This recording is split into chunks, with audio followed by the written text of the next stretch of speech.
I'm Luke Summerhaze, and I love Orthworm.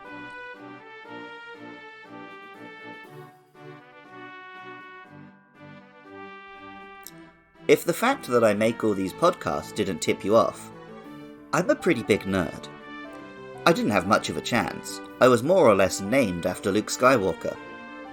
One of my earliest formative memories comes from the first novel I was obsessed with back in elementary school, Frank Herbert's Dune. I remember reading in the corner of the playground rather than playing with my friends. As well as being hugely influential on the space opera genre, especially Star Wars, and offering an interesting critique on hero narratives, Dune also introduced one of the coolest monsters in fiction, the Shai-Hulud, or the Sandworm, a creature the size of a skyscraper which swims through the endless desert sands. The creatures are iconic and fascinating, and are regularly homaged in sci-fi and fantasy.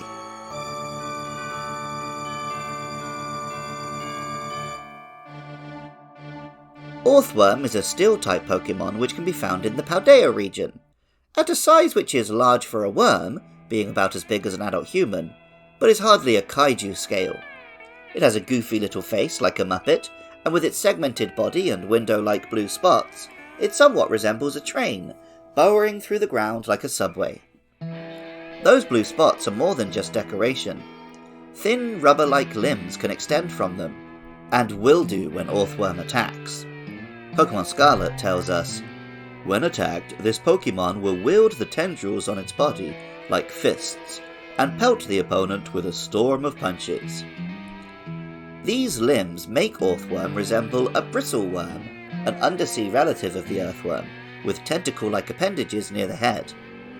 Among these is the terrifying-looking bobbit worm, a burrowing predator which resembles a man-eating monster, like one might see in Dune or Tremors, albeit in miniature. The Pokemon's Japanese name is Mimizuzu, combining the Japanese for earthworm and for burrowing. The name Orthworm combines earthworm with ore, the name for raw metal as found in the ground, Orthworm's main food source. Pokemon Violet tells us, this Pokemon lives in arid deserts. It maintains its metal body by consuming iron from the soil. Not quite in the desert, but in a rocky quarry, we encounter a Titan Orthworm.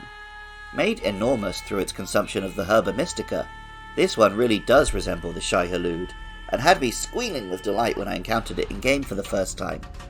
My only regret is that there's no way for me to catch this extra-large version and ride it, waging a holy war across the known universe. Orthworm is not quite ready to conquer a whole galaxy, but it can be pretty threatening. With the signature ability Earth Eater, ground-type attacks restore its HP instead of damaging it. This removes one of the Steel-type's most common weaknesses, and by switching to Electric-type through terrestrialization, the Pokemon can have no weaknesses at all. Combined with decent bulk and heavy-duty moves, Orthworm is not to be messed with. Bless the Maker and his water. Bless the coming and going of it. May his passage cleanse the world. May he keep the world for his people. Music for Luke Loves Pokemon is composed by Jonathan Cromie. Artwork for the show is by Katie Groves.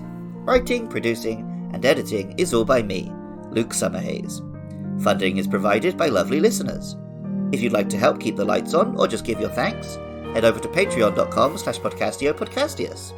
There you can find links to the other shows my pals and I create, or for just $1 a month, you can listen to episodes as soon as we're done editing. I love hearing from you guys. A 5-star rating and review on your podcasting app of choice, or even better, telling a friend about the show, would always be much appreciated. Our next monsters are Glimmet and Greavard. Let me know your thoughts and feelings about those or any other Pokemon on Twitter or Facebook at LukeLovesPKMN. Catch more Pokemon content at twitch.tv/LukeLovesPKMN, most Friday nights from 9 PM UK time. And even if you don't feel like doing any of that, thank you so much just for listening. I love Orthworm, and remember, I love you too.